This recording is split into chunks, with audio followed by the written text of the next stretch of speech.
जो मैंने महाप्रभु को दर्शन करने जाती प्रथम गरुड़ स्तंभ को आलिंगन करते किंतु कहीं महाप्रभु को दर्शन करने पूर्व प्रथम गरुड़ स्तंभ को कहीं आलिंगन करा पछरे कौन रहस्य रही।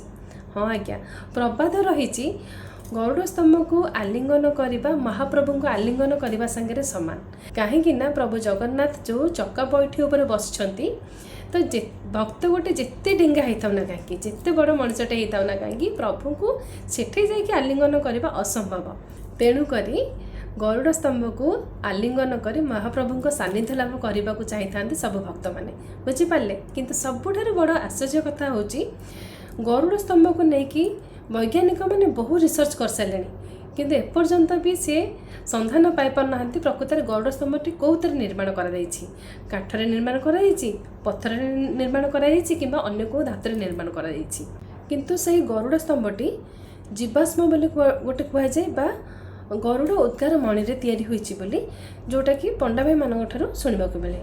आशा करुँच भिडियोटी आपको भल लगी रही। नमस्कार।